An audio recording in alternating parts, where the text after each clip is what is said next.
Hey everybody, welcome to Press Pause, the video game discussion show. I'm your host, Carlos Rodella. With me, as per usual, Mr. Dan Shu. Hey. Who's wearing the same shirt, which I am too. It's weird. You too. I think we have a limited wardrobe. I smelled it on you. Ugh.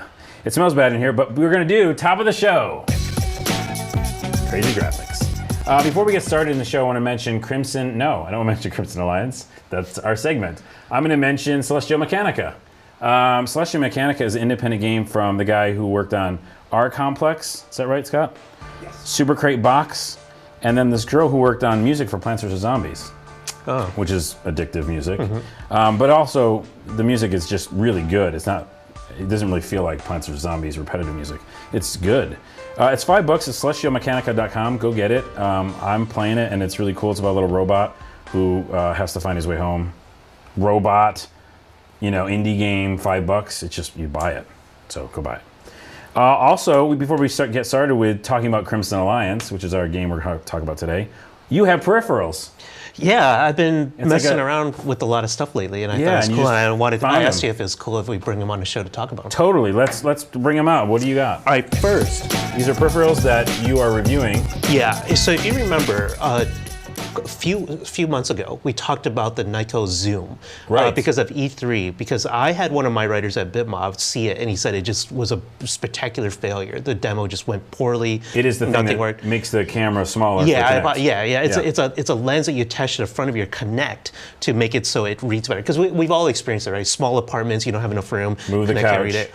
So then, the next week, we actually had John Davison from GameSpot come by, and he said he thought it worked really well. So I was like, well, which is it? I was really curious. I need to find it for myself, and here it is. So we got one of these. Can we zoom in on this?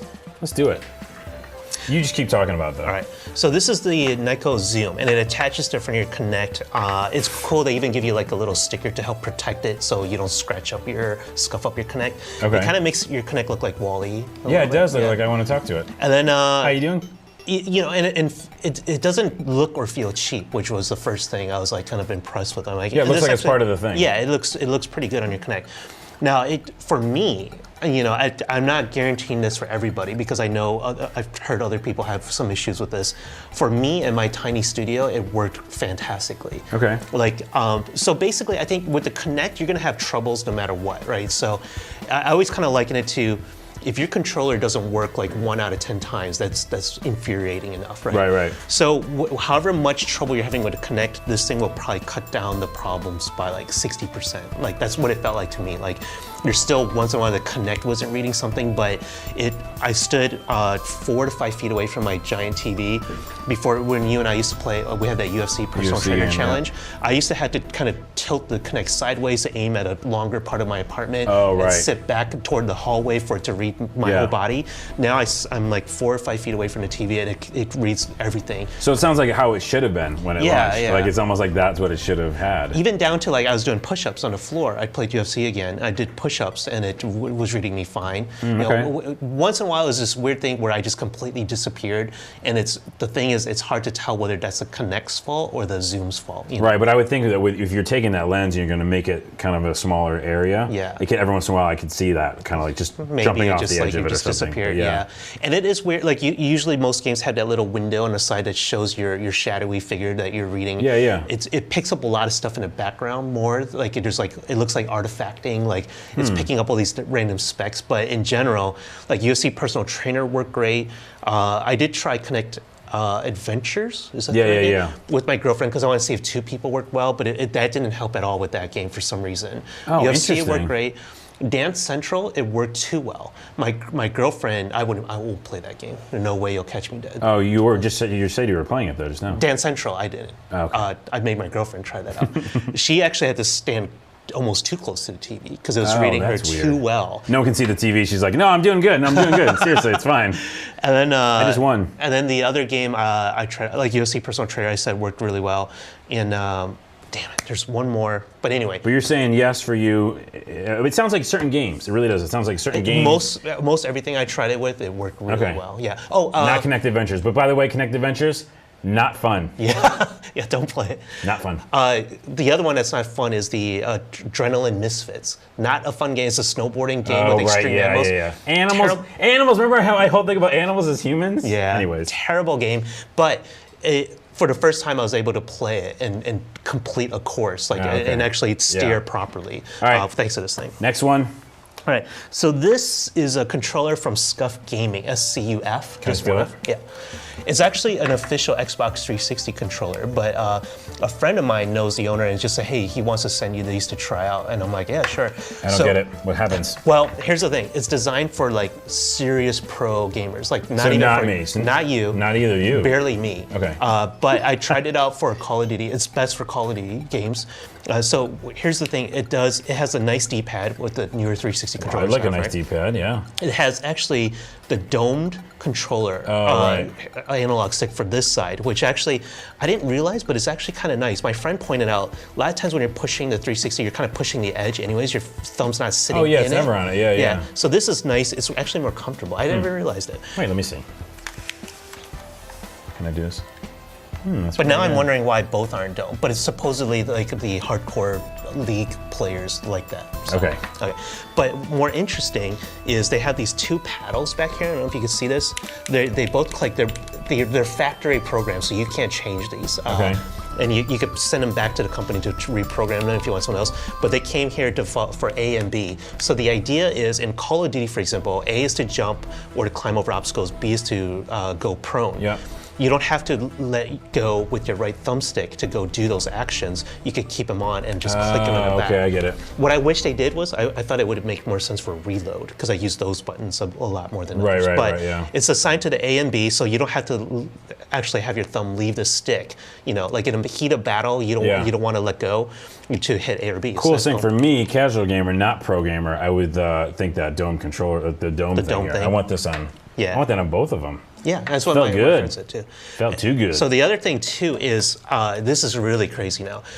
What they did with the triggers, they did two things. One, there's a little screw right here. They use an Allen wrench. Jeez Louise. To kind of, you actually can lower this to get it really tight. And then there's also if you see these little silver knobs, Yeah. there's stops, right? So the basic idea is you have a normal control, you have a wide range with your analog triggers. But if you're shooting, you just want the quickest possible way to do it. So you can interesting. actually adjust it game You know, by it game. reminds me of that guy who hit the thumb the fastest. Remember that guy? Who was he? The I know what you're world talking guy or whatever. He was like so fast at hitting. Yeah.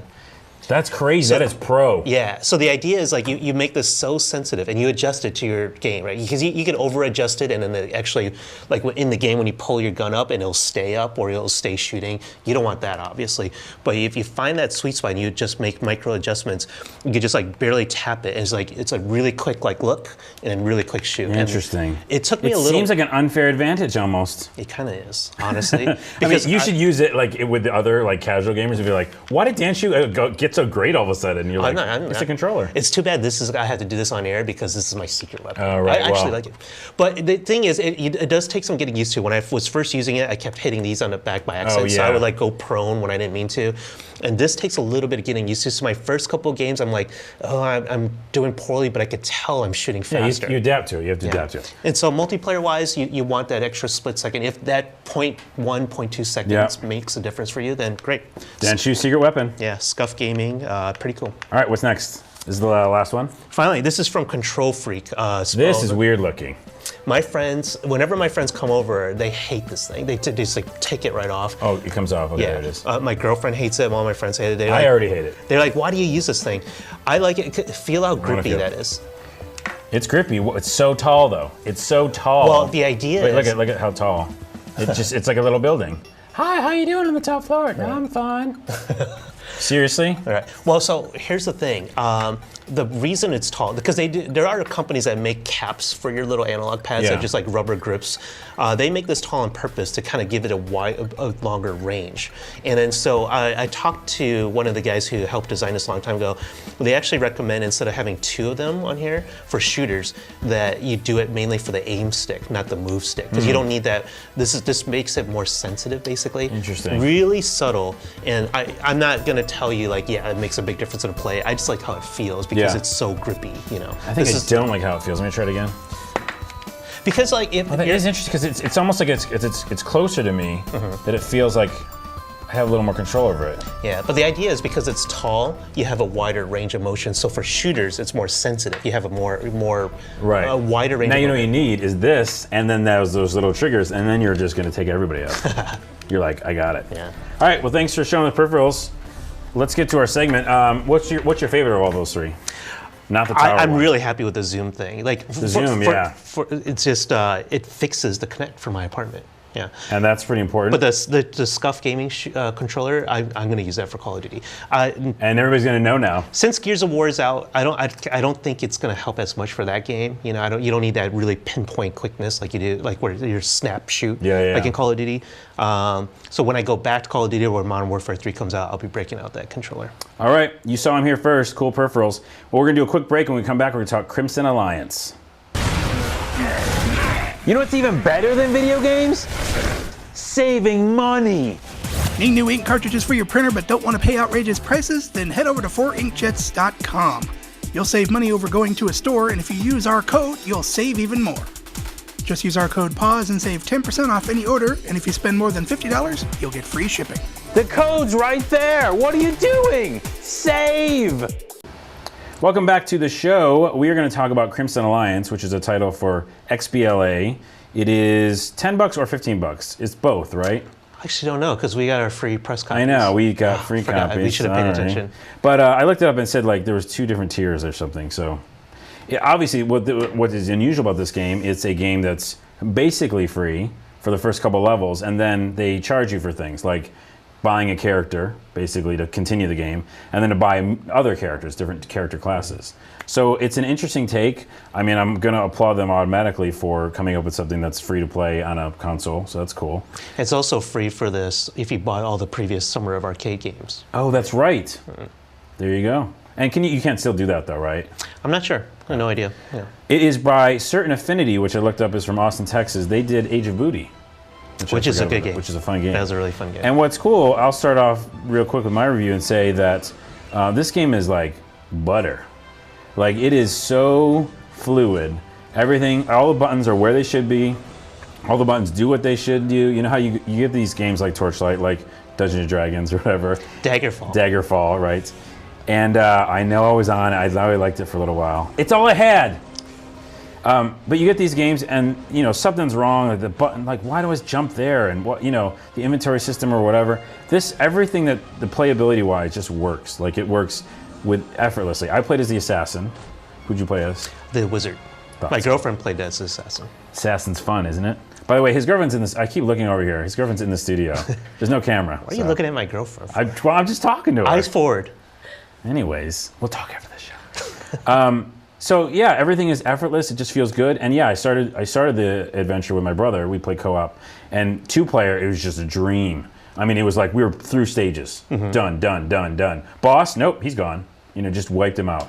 So and then there was the puzzles for 2 players, which worked really well and was kind of a fun little side. A little thing. bit like, did you play Lara Croft, Guardian of Light? Exactly like A Lara little, Croft. Yeah. well, okay. Lara Croft is a little deeper in terms yeah. of puzzles and things like that. There's more brain power I'm like, required. it's exactly like Lara Croft. It's simple stuff like hit these switches, you know, do these things to unlock these areas. 2 things together, like we mentioned in last episode, co-op. It's less I think what you said was perfect because it's less cumbersome than the. I said something perfect. Can we pause for a minute? Carlos. That feels so good. Because Go ahead. Daggerfall, Torchlight, some of those games aren't really made for consoles and they're cumbersome, they're menus and stuff like that, where this simplifies it. And it does it like kind of like, the best game I could think of is Marvel Ultimate Alliance, where all the face buttons are assigned to a power. Yep. You don't have to think about switching things out. If you do get a better weapon, it's just like, it just takes over your old one, simple. Yep. You know, you don't have to think much. Inventory is really accessible. Although the inventory is kind of limited. That's what I was going to say. My complaint, to finish up with the good stuff, right? It's very smooth. It's much more polished of a game than Daggerfall is. It just runs really well. You know, you're not getting stuck in weird areas. There's no awkward animations. what I'm not sure I like about it is there's not a ton of variety yet. Now, I didn't play through it all the way to the end yet. Yeah. You know, there may be more. It just seems like you're doing a lot of the same actions over and over. But those actions feel good. Yeah, it feels totally really satisfying. good. Yeah, it plays really well. There's not as much a loot game as a Torchlight or Diablo. You know, it's not Right. like you're always going to find a slightly better weapon. You have to eventually find it in a secret area, or you have to buy it. It's very methodical in terms of how they pace out those upgrades. Right. It's more like an RPG than a loot RPG. Yeah, they're not getting random like spear plus 24. Right, You're not right. getting that, which we all love, and that's a different game, you Yeah. know. But what you alluded to is that kind of the upgrades are different, and one of the things that's interesting, which we talked about in the last show, is turrets. Like, there's lots of really unusual upgrades. They're kind of like bonus items, really, and you can assign them to your D-pad. Yeah, the consumables. Consumables, Yeah. which is a weird name, by the way. I know. It's such a weird thing. I felt like I was going to eat it. I was like, I don't want to eat the turret. The turret. So it's a health station and the turret, and there's this meat where you can throw meat and the guys go after it, and then you could hit them in the back when they're not looking. And a couple other things. And a throwing axe. Throwing axe. Super powered. So there's only actually 4 things. But the turret can be really helpful. You put down a turret, it just attacks the enemies for you. And the health station you can't live without that at certain times. So I thought it was really interesting to put that in there. It's almost like a little bit of a strategy. And there's neat things you could do, like you take the meat, for example, you use it as bait, the monsters gather around it, and then you pick up an explosive barrel and toss it at them and just blow them all up. Yeah, the barrels I was going to mention. This is a very heavy barrel game. It's like They love their They explosive love barrels. their barrels. Yeah. There's barrels that are explosive barrels. There's obviously there's crates and boxes everywhere. But there's also that weird death shrine thing you can pick up and throw. You ever Is seen that that? the poison it's gas like that one? poison. It's like Yeah. the green head comes out and you're like instantly die. The poison gas looks cool, though. It looks really cool. It looks like all Indiana Jonesy, like there's skulls flying It's like around. Indiana Jones because I went to it. I was like the first time I hit it, I was like, "Is this a power up from me?" And I went over to it, and then I'm like, "It's so cool looking," and I'm like, "Heart gone, heart gone, heart gone," and I just died right there, looking at it. Yeah. And just then I was like, I Indiana should probably Jones. throw that at the enemies instead. So overall, I really enjoy the game. It's really simple. So I want a little bit more deeper. Like there's no leveling really. Like you don't go up a level. You go to different levels. I'm no. not sure, but I Wait. think that's what happens. Because you just yeah, get, right, yeah. you just get You just different get more weapons, powerful stuff. more powerful stuff. And when you get a game like this, your mind goes to that, like, well, when am I level 2?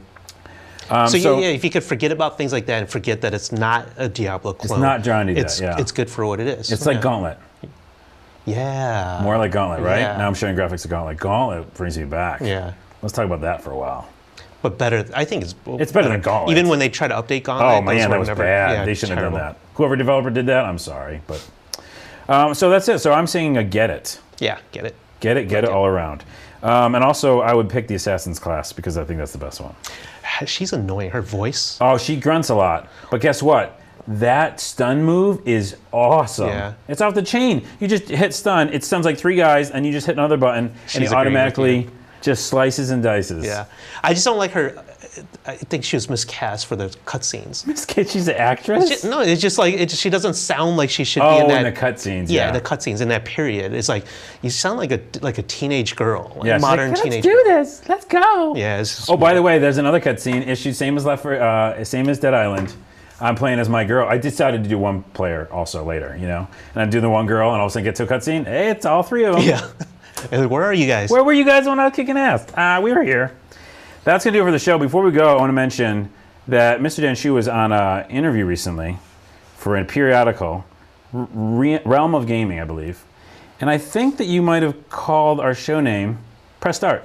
Yeah, I've done that here too. You've done it quite a bit. We're going to have to talk about some sort of reprimanding All right, let me explain. thing. Every game starts with press start, so it's ingrained in me. I know it's not called press start, but it's ingrained in me. And then that's the first thing you do when you start a game. You press start. It's the button. It's called press start. It's just I'm surrounded by it in popular culture. What can I do? This is my bitter face. I don't care. I'll try. I'll work on Okay. it. It's my fault. I apologize. It's okay. Thank you. I'll I ask accept your them to- apologize. I'll ask them to fix it. By the way, that's why last show I said unpause, because I was thinking maybe that would help you. Press pause and unpause it. I think it will. It didn't work at the end of the show, though. What I wanted to talk about that really quickly, because we're way out of time, running long, is that you mentioned tabletop games in that interview. And I just want to quickly talk about Steve Jackson, because that was huge for me. Yeah. I was an insane tabletop guy. I played D&D, of course, but then when Steve Jackson came out with Car Wars, do you remember that? Yeah, I played Car Wars. Ooh, not many people do. Yeah, you used the little counters And graph paper. and graph paper. Yeah. This, all the kids watching are like, what are these old men talking about? But listen, it was unbelievable. And your little guy could get out of the car. Did you ever do that? You could I actually- never. Yeah, I thought I was got that done. advanced. I was like, I'm going to Yeah. get out of the car with my pistol, which I did.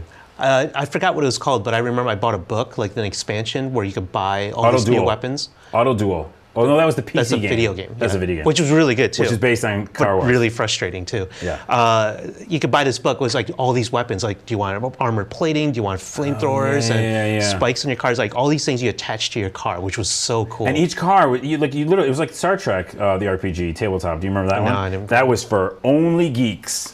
Like you had to be an uber geek to play Star Trek I think I was tabletop. too cool for that. You probably were. Yeah. I was half too cool.